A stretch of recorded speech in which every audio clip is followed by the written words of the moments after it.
നിങ്ങളുടെ കാർ എത്ര മികച്ചതാണെങ്കിലും അതിന് ശരിയായ ഇന്ധനവും പതിവായ പരിപാലനവും വേണം. അതുപോലെ തന്നെ ശരീരത്തിന് കൃത്യമായ വ്യായാമവും ശരിയായ ഭക്ഷണവും ആവശ്യമാണ്. വ്യായാമവും ആരോഗ്യകരമായ ഭക്ഷണ രീതിയും നിങ്ങളുടെ ജീവിതത്തെ എങ്ങനെ മാറ്റിമറിക്കുമെന്ന് നമുക്ക് ഒരുമിച്ച് ചർച്ച ചെയ്യാം. വ്യായാമം നമ്മുടെ ഹൃദയത്തെ ശക്തിപ്പെടുത്തുന്നുണ്ട്, രക്തചക്രമണം മെച്ചപ്പെടുത്തുന്നു, കൊളസ്ട്രോൾ കുറയ്ക്കുന്നു, ധമനികളെ ആരോഗ്യകരമായി നിലനിർത്തുന്നു. ശരിയായ ഭക്ഷണം ശരീരത്തിന് ശക്തിയും രോഗപ്രതിരോധ ശേഷിയും ഊർജ്ജവും നൽകുന്നു. വ്യായാമവും ഭക്ഷണവും ഒരു ടീമിനെ പോലെ പ്രവർത്തിക്കുന്നതാണ്. വ്യായാമം ശരീരത്തിൻ്റെ യന്ത്രമാണെങ്കിൽ ഭക്ഷണം അതിൻ്റെ ഇന്ധനമാണ്. നമ്മുടെ ശരീരം ഒരു അത്ഭുതമാണ്. ഒരു നിമിഷം ചിന്തിച്ചു നോക്കൂ, നമ്മുടെ ഹൃദയം ഒരു നിമിഷം പോലും വിശ്രമിക്കാതെ ഒരു ദിവസം ഏകദേശം 1,00,000 തവണ മിടിക്കുന്നുണ്ട്. ശ്വാസകോശങ്ങൾ ശരീരത്തിന് ആവശ്യമായ ഓക്സിജനെ നിരന്തരം നൽകിക്കൊണ്ടിരിക്കുന്നുണ്ട്. മസ്തിഷ്കം ഒരു സൂപ്പർ കമ്പ്യൂട്ടറിനെ വെല്ലുന്ന വിധത്തിൽ നമ്മുടെ ഓരോ ചലനവും ചിന്തയും വികാരവും നിയന്ത്രിക്കുന്നുണ്ട്. എന്നാൽ ഈ അത്ഭുത യന്ത്രത്തിന്, ഈ ശരീരത്തിന് നിങ്ങളുടെ സ്നേഹവും ശ്രദ്ധയും പരിചരണവും ആവശ്യമാണ്. നിങ്ങളുടെ കാർ എത്ര മികച്ചതാണെങ്കിലും അതിന് ശരിയായ ഇന്ധനവും പതിവായ പരിപാലനവും വേണം. അതുപോലെ തന്നെ ശരീരത്തിന് കൃത്യമായ വ്യായാമവും ശരിയായ ഭക്ഷണവും ആവശ്യമാണ് എന്ന് നാം ആദ്യം തന്നെ മനസ്സിലാക്കേണ്ടതുണ്ട്. നമുക്കെല്ലാവർക്കും അറിയുന്നത് പോലെ ഇന്ന് ജീവിതശൈലി വളരെ മാറിയിട്ടുണ്ട്. മുൻകാലങ്ങളിൽ നമ്മുടെയൊക്കെ മുത്തശ്ശന്മാരും മുത്തശ്ശിമാരും കൃഷിയിലോ മറ്റ് ശാരീരിക അധ്വാനം ആവശ്യമുള്ള ജോലികളിലോ അധികം ഏർപ്പെട്ടിരുന്നു. ഇന്നും ശാരീരിക അധ്വാനമുള്ള ജോലി ചെയ്യുന്ന ഒരുപാട് മനുഷ്യർ ഉണ്ട് എന്ന വസ്തുത മറക്കുന്നില്ല. പക്ഷെ മുമ്പുള്ളതിൽ നിന്നും വ്യത്യസ്തമായി താരതമ്യേന കുറവാണ്. ദൈനംദിന ജോലികൾ തന്നെ ഒരു വ്യായാമമായിരുന്ന കാലത്തു നിന്നും നമ്മൾ ഇന്ന് ഒരുപാട് മാറിയിട്ടുണ്ട്. എന്നാൽ ഇന്ന് നമ്മളിൽ പലരും ഓഫീസുകളിൽ കമ്പ്യൂട്ടറിന് മുന്നിൽ മണിക്കൂറുകളോളം ഇരുന്ന് ജോലി ചെയ്യുന്ന കാലഘട്ടമാണ്. മൊബൈൽ ഫോണുകളിലോ ടെലിവിഷനിലോ നമ്മൾ കൂടുതൽ സമയം ചെലവഴിക്കുന്നു. ഈ നിശ്ചലമായ ജീവിതശൈലി സത്യത്തിൽ ശരീരത്തിൻ്റെ ഒരു ശത്രുവാണ്. ഇത് ശരീരത്തിൻ്റെ ശക്തി കുറയ്ക്കുകയും ഊർജ്ജം ഇല്ലാതാക്കുകയും പ്രമേഹം, ഹൃദ്രോഗം, ഉയർന്ന രക്തസമ്മർദ്ദം, ഒബീസിറ്റി തുടങ്ങിയ രോഗങ്ങൾക്ക് വഴിവെക്കുകയും ചെയ്യുന്നുണ്ട് എന്നതാണ് യാഥാർത്ഥ്യം. അതോടൊപ്പം ഭക്ഷണശീലവും ഒരുപാട് മാറിയിരിക്കുന്നു. പണ്ട് ആളുകൾ വീട്ടിൽ തയ്യാറാക്കിയ പോഷകസമൃദ്ധമായ ഭക്ഷണം കഴിച്ചിരുന്നു. പച്ചക്കറികൾ, പഴങ്ങൾ, മീൻ, പയറുവർഗ്ഗങ്ങൾ, ധാന്യങ്ങൾ ഇവയെല്ലാം ശരീരത്തിന് ആവശ്യമായ പോഷണം നൽകുന്നവയായിരുന്നു.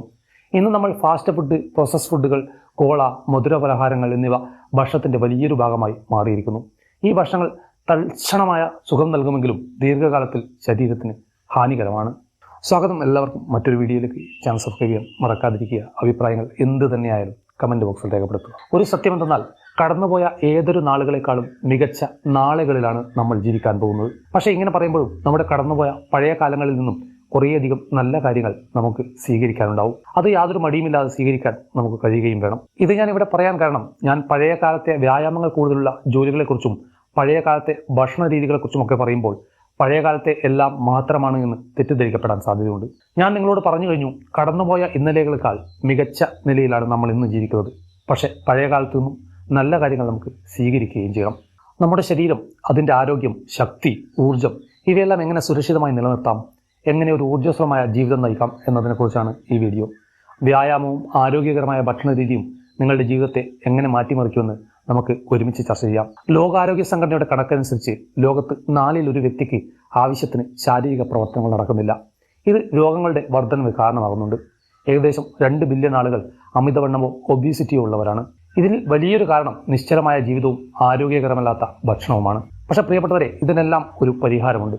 ആദ്യം തിരിച്ചറിയേണ്ടത് നിങ്ങളുടെ ശരീരത്തിൻ്റെ നിയന്ത്രണം നിങ്ങളുടെ തന്നെ കയ്യിലാണ് എന്നാണ്. ശരീരത്തെ ശക്തവും ആരോഗ്യകരവും ഊർജ്ജസ്വലവുമായി നിലനിർത്താൻ 2 പ്രധാനപ്പെട്ട കാര്യങ്ങളുണ്ട്: നിത്യേനയുള്ള വ്യായാമവും ആരോഗ്യകരമായ ഭക്ഷണ രീതിയും.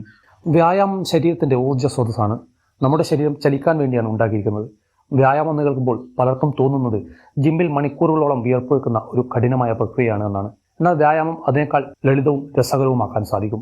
നടത്തം, ഓട്ടം, സൈക്കിൾ ഓടിക്കൽ, നീന്തൽ, നൃത്തം, പലതരം ഗെയിമുകൾ, മൊബൈലിലോ കമ്പ്യൂട്ടറിലോ കളിക്കുന്ന ഗെയിമുകളല്ല എന്നത് ശ്രദ്ധിക്കുക. ഞാൻ മുകളിൽ പറഞ്ഞ ഇവയെല്ലാം വ്യായാമത്തിൻ്റെ രൂപങ്ങളാണ്.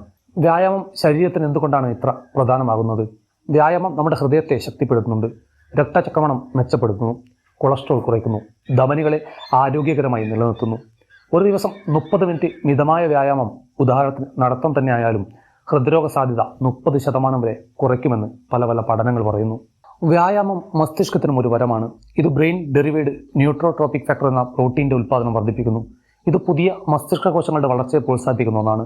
ഇത് ഓർമ്മശക്തി, ശ്രദ്ധ, ഏകാഗ്രത എന്നിവയെ മെച്ചപ്പെടുത്തുകയും ഡിപ്രഷനും ഉത്കണ്ഠയും കുറയ്ക്കുകയും ചെയ്യുന്നു. വ്യായാമം ചെയ്യുമ്പോൾ ശരീരം എൻഡോർഫിൻ എന്ന ഫീൽ ഗുഡ് ഹോർമോൺ പുറപ്പെടുവിക്കുന്നുണ്ട്. ഇത് മനസ്സിനെ ശാന്തമാക്കുകയും സന്തോഷവും ഊർജ്ജവും നൽകുകയും ചെയ്യുന്നു. പതിവായ വ്യായാമം രോഗപ്രതിരോധ ശേഷിയെ വർദ്ധിപ്പിക്കുകയും ജലദോഷം പോലുള്ള സാധാരണ രോഗങ്ങൾ വരാനുള്ള സാധ്യത കുറയ്ക്കുകയും ചെയ്യും. ഒപ്പം വിട്ടുമാറാത്ത രോഗങ്ങളെ ചെറുക്കാൻ ശരീരത്തെ സഹായിക്കുകയും ചെയ്യുന്നു. വ്യായാമം പുതുതായി തുടങ്ങുന്നവർക്ക് വലിയ ആശങ്ക വേണ്ടതില്ല. ലളിതമായി തുടങ്ങുക. ഒരു ദിവസം 10 മിനിറ്റ് നടക്കുക. പതിയെ പതിയെ ഇത് വർദ്ധിപ്പിക്കുക. ഓട്ടം ഇഷ്ടമല്ലെങ്കിൽ നൃത്തമോ മറ്റോ പരീക്ഷിക്കുക. വ്യായാമത്തിന് എന്തെങ്കിലും രസകരമായ ഒന്ന് തിരഞ്ഞെടുക്കുക. അപ്പോൾ തുടർച്ചയായി ചെയ്യാൻ എളുപ്പമായിരിക്കും. വ്യായാമം ഒരു ദിനചര്യയാക്കുക. രാവിലെ നടത്തുമോ വൈകുന്നേരം വർക്കൗട്ടോ നിങ്ങൾക്ക് യോജിച്ച ഒരു സമയം കണ്ടെത്തുക. ഒരു സുഹൃത്തിനോടോ കുടുംബാംഗത്തോടോ ഒപ്പമോ നിങ്ങൾക്ക് ഇഷ്ടപ്പെട്ട ഒരു പാർട്ട്ണറിൻ്റെ കൂടിയോ വ്യായാമം ചെയ്യുക. അത് കൂടുതൽ ആസ്വാദികരമാവും. ഒരു ഫിറ്റ്നസ് ആപ്പ് ഉപയോഗിച്ചോ ഒരു ബുക്കിൽ എഴുതിയോ പുരോഗതി നിരീക്ഷിക്കുന്നത് നല്ലതായിരിക്കും. ഇത് മെച്ചപ്പെടുന്നത് കാണുമ്പോൾ തുടർന്നും ചെയ്യാനുള്ള പ്രചോദനം നിങ്ങൾക്ക് ലഭിക്കും. ഇനി ആരോഗ്യകരമായ ഭക്ഷണത്തെക്കുറിച്ച് സംസാരിക്കാം. ശരീരത്തിൻ്റെ ഓരോ കോശവും മസിലും അവയവവും ഭക്ഷണത്തെ ആശ്രയിച്ചാണ് പ്രവർത്തിക്കുന്നത്. ശരിയായ ഭക്ഷണം ശരീരത്തിന് ശക്തിയും രോഗപ്രതിരോധ ശേഷിയും ഊർജ്ജവും നൽകുന്നു. കാർബോഹൈഡ്രേറ്റുകൾ, പ്രോട്ടീനുകൾ, കൊഴുപ്പുകൾ ഇവയാണ് ശരീരത്തിന്റെ പ്രധാന ഇന്ധനം. Brown rice, oats, millet, sweet potatoes പോലുള്ള കോംപ്ലക്സ് ആയ കാർബോഹൈഡ്രേറ്റ് അടങ്ങിയ ഭക്ഷണങ്ങൾ ദീർഘകാല ഊർജ്ജം നൽകുന്നു. വൈറ്റ് ബ്രെഡ്, മൈദ പോലുള്ള റീഫൈൻഡ് കാർബ്സ് ഒഴിവാക്കുക. വെളുത്തരിയേക്കാൾ ബ്രൗൺ കളറുള്ള അരിയാണ് നല്ലത്. പയറ്, ബീൻസ്, മുട്ട, മീൻ, ചിക്കൻ, പനീർ പോലുള്ള പ്രോട്ടീനുകൾ മസിലുകളെ ശക്തിപ്പെടുത്തുകയും വളർച്ചയെ പിന്തുണയ്ക്കുകയും ചെയ്യുന്നു. Nuts, seeds, olive oil, avocado പോലുള്ള ഹെൽത്തി ഫാറ്റ്സ് മസ്തിഷ്ക ആരോഗ്യത്തിനും ഹോർമോൺ ഉൽപ്പാദനത്തിനും സഹായിക്കുന്നവയാണ്. വറുത്തതും പൊരിച്ചതുമായ ഭക്ഷണങ്ങൾ, പാക്കറ്റിൽ കിട്ടുന്ന ഫ്രൈ ചെയ്ത സ്നാക്സുകൾ എന്നിവ നന്നായിരിക്കില്ല. വിവിധങ്ങളായ പഴങ്ങൾ, പാല്, പച്ചക്കറികൾ, പച്ച ഇലകൾ, വിവിധ തരം ഇറച്ചികൾ തുടങ്ങിയവയൊക്കെ വൈവിധ്യങ്ങളായ വിറ്റാമിനുകൾ ലഭ്യമാവുന്നവയാണ്. ഫൈബർ അടങ്ങിയ ഭക്ഷണങ്ങൾ ദഹനത്തെ സഹായിക്കുകയും മലബന്ധം തടയുകയും ചെയ്യുന്നവയാണ്. ഭക്ഷണങ്ങൾ കൂടുതലായും വീട്ടിൽ തന്നെ പാകം ചെയ്ത് കഴിക്കുന്നതാണ് നല്ലത്. തെറ്റായ ഭക്ഷണക്രമമാണ് പിന്തുടരുന്നത് എന്ന് തോന്നുന്നുണ്ടെങ്കിൽ ഒരു ഡയറ്റീഷ്യൻ്റെ സഹായം തേടാവുന്നതാണ്. അതുപോലെ തന്നെ ഭക്ഷണം ആസ്വദിച്ച് തന്നെ കഴിക്കുക. ഒപ്പം ആവശ്യത്തിന് വെള്ളം കുടിക്കാൻ മറക്കാതിരിക്കുക. കടകളിൽ നിന്നും ലഭ്യമാവുന്ന മധുരപാനീയങ്ങൾ പരമാവധി ഒഴിവാക്കുന്നതാണ് ഏറ്റവും നല്ലത്. അതുപോലെ തന്നെ പാക്കറ്റിൽ ലഭ്യമാകുന്ന ഒരുപാട് പ്രോസസ് ചെയ്ത ഫുഡുകളും കഴിയുമെങ്കിൽ ഒഴിവാക്കുക. കേവലം പൈസ ഉണ്ടാക്കുക എന്ന ലക്ഷ്യത്തോടെ മാത്രമാണ് ഭൂരിഭാഗം ഹോട്ടലുകളും പ്രവർത്തിക്കുന്നത്. അതുകൊണ്ട് തന്നെ വൃത്തിഹീനമായ അന്തരീക്ഷങ്ങളിലാണ് പലപ്പോഴും ഭക്ഷണം പാകം ചെയ്യുന്നതും നിങ്ങളിൽ എത്തിക്കുന്നതും. ഇത്തരം ഭക്ഷണങ്ങൾ ഒഴിവാക്കാൻ പറ്റിയാൽ അതും നല്ലത് തന്നെ. ഞാൻ പറയാൻ ഉദ്ദേശിച്ചത് സ്ഥിരമായി പുറത്തുനിന്ന് ഭക്ഷണം കഴിക്കുന്ന ശീലങ്ങൾ നല്ലതല്ല എന്നാണ്. വ്യായാമവും ഭക്ഷണവും ഒരു ടീമിനെ പോലെ പ്രവർത്തിക്കുന്നതാണ്. വ്യായാമം ശരീരത്തിൻ്റെ യന്ത്രമാണെങ്കിൽ ഭക്ഷണം അതിൻ്റെ ഇന്ധനമാണ്. വ്യായാമത്തിന് മുമ്പ് ഒരു വാഴപ്പഴം അല്ലെങ്കിൽ ഒരു പിടി നട്ട്സ് 30 മിനിറ്റ് മുമ്പ് കഴിക്കുക. ഇത് ഊർജ്ജം നൽകും. വ്യായാമത്തിന് ശേഷം മുട്ട അല്ലെങ്കിൽ തൈര് പോലുള്ള പ്രോട്ടീനുകൾ മസിലുകളെ പുനർനിർമ്മിക്കാൻ സഹായിക്കും. വ്യായാമത്തിന് മുമ്പും ശേഷവും ദിവസം മുഴുവനും ധാരാളം വെള്ളം കുടിക്കുക. ജലനഷ്ടം തടയാൻ ഇത് അത്യാവശ്യമാണ്. പലരും വ്യായാമവും ആരോഗ്യകരമായ ഭക്ഷണവും ഒഴിവാക്കാൻ കാരണങ്ങൾ പറയാറുണ്ട്. സമയമില്ല എന്ന് പറയുന്നവർ 10 മിനിറ്റ് നടത്തം പോലും മതി തുടക്കത്തിന് എന്ന് മനസ്സിലാക്കുക. ഇതൊക്കെ ചിലവേറിയതാണ് എന്ന് കരുതുന്നവർ പ്രാദേശികമായ പച്ചക്കറികളും പയറുവർഗ്ഗങ്ങളും ധാന്യങ്ങളും താങ്ങാവുന്ന വിലയിൽ ലഭിക്കുന്നവ ഉപയോഗിക്കുക. ശരീരഭാരം ഉപയോഗിച്ചുള്ള വ്യായാമങ്ങൾക്ക് ഒരു ചെലവും വേണ്ട. എങ്ങനെ തുടങ്ങണമെന്ന് അറിയില്ല എന്ന് പറയുന്നവർ ഒരു ദിവസം 10 മിനിറ്റ് നടക്കുക. മധുരപാനീയങ്ങൾക്ക് പകരം വെള്ളം കുടിക്കുക. ഓൺലൈനിൽ ലഭ്യമായ ലളിതമായ വ്യായാമ വീഡിയോകൾ, ഭക്ഷണ പാചക രീതികൾ എന്നിവ പരീക്ഷിക്കുക. പ്രചോദനം ഇല്ല എന്ന് കരുതുന്നവർ ചെറിയ ലക്ഷ്യങ്ങൾ വെക്കുക. ഒരാഴ്ച 3 തവണ നടക്കുക. ഒരു പുതിയ പുസ്തകം, ഒരു സിനിമ തുടങ്ങിയവ സ്വന്തമായി പ്രതിഫലമായി നിശ്ചയിക്കുക. ഒരു സുഹൃത്തിനോടൊപ്പമോ ഇഷ്ടപ്പെട്ട മറ്റാർക്കെങ്കിലും ഒപ്പമോ വ്യായാമം ചെയ്യുക. ജീവിതം ഒരു വലിയ യാത്രയാണ്. ഓരോ ദിവസവും നമുക്ക് പുതിയ തുടക്കങ്ങൾ സമ്മാനിക്കപ്പെടുന്നുണ്ട്. ശരീരത്തെ പരിപാലിക്കുന്നത് ഈ യാത്രയെ കൂടുതൽ സന്തോഷകരവും അർത്ഥവത്താക്കുകയും ചെയ്യും. വ്യായാമം ശരീരത്തിന്റെ ചലനമാണ്, ജീവന്റെ താളം. ഒരു ദിവസം രാവിലെ എഴുന്നേറ്റ് പുറത്തേക്ക് നടക്കുമ്പോൾ കിളികളുടെ ശബ്ദം, മരങ്ങളിലൂടെ വീശുന്ന കാറ്റ്, ശരീരത്തിലൂടെ ഒഴുകുന്ന ഊർജ്ജം, ഇവയെല്ലാം ജീവിതത്തിന്റെ സൗന്ദര്യം അനുഭവിക്കാൻ നമ്മളെ സഹായിക്കും. വ്യായാമവും ഭക്ഷണവും ഒരുമിച്ച് ജീവിതത്തിന്റെ ഗുണനിലവാരം ഉയർത്തുന്നു. ഒരു ദിവസം 30 മിനിറ്റ് നടക്കുക. ഒപ്പം ഒരു പോഷകസമൃദ്ധമായ പ്രഭാത ഭക്ഷണം കഴിക്കുക. ഈ ചെറിയ ശീലങ്ങൾ ദിവസങ്ങൾ കഴിയുന്തോറും വലിയ മാറ്റങ്ങൾ കൊണ്ടുവരും. ശരീരം കൂടുതൽ ശക്തമാകും, ഊർജ്ജം വർദ്ധിക്കും, മനസ്സ് കൂടുതൽ ശാന്തമാവും. ജീവിതത്തിൽ തിരക്കുണ്ടാകുമ്പോൾ വ്യായാമത്തിനോ ആരോഗ്യകരമായ ഭക്ഷണത്തിനോ സമയം കണ്ടെത്താൻ ബുദ്ധിമുട്ടായേക്കാം. എന്നാൽ ചെറിയ ചെറിയ മാറ്റങ്ങൾ വലിയ വലിയ ഫലങ്ങൾ നൽകും. ഉദാഹരണത്തിന് ഓഫീസിൽ ലിഫ്റ്റിന് പകരം പടികൾ ഉപയോഗിക്കുക. ഒരു ഗ്ലാസ് മധുരപാനീയത്തിന് പകരം വെള്ളം കുടിക്കുക. ഭക്ഷണത്തിൽ കൂടുതൽ പച്ചക്കറികൾ ചേർക്കുക. ഈ ചെറിയ ചെറിയ ശീലങ്ങൾ സമയം കുറവുള്ളവർക്ക് പോലും പ്രായോഗികമായ ഒന്നാണ്. വ്യായാമവും ഭക്ഷണവും ശരീരത്തിന് മാത്രമല്ല മനസ്സിനും ഗുണം ചെയ്യുന്നു. ഒരു ദിവസം ഒരു ചെറിയ വ്യായാമം ചെയ്തു നോക്കുക. ശ്വാസം ശ്രദ്ധയോടെ എടുക്കുക.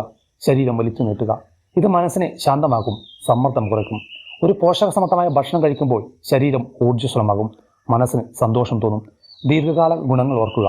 ഈ ശീലങ്ങൾ ജീവിതത്തെ കൂടുതൽ ആരോഗ്യകരവും ദീർഘവുമാക്കും. പ്രമേഹം, ഹൃദ്രോഗം, ഉയർന്ന രക്തസമ്മർദ്ദം ഇവയെല്ലാം തടയാൻ ഈ ശീലങ്ങൾ സഹായിക്കും. കുട്ടികൾക്ക് ഈ ശീലങ്ങൾ ഒരു മാതൃകയാവും. അവർ ആരോഗ്യകരമായ ജീവിതം നയിക്കാൻ പഠിക്കും. നിങ്ങളുടെ ശരീരം, നിങ്ങളുടെ ജീവിതം ഇത് നിങ്ങളുടെ കയ്യിലാണ്. ഓരോ ദിവസവും ഒരു ചെറിയ മാറ്റം വരുത്തുക. ഒരു ഉന്മേഷദായകമായ നടത്തം, ഒരു പോഷകസമൃദ്ധമായ ഭക്ഷണം, ശാന്തമായ മനസ്സ്.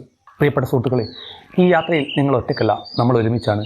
ഈ വീഡിയോ നിങ്ങൾക്ക് പ്രചോദനമായെങ്കിൽ നിങ്ങളുടെ അനുഭവങ്ങൾ പങ്കുവെക്കുക.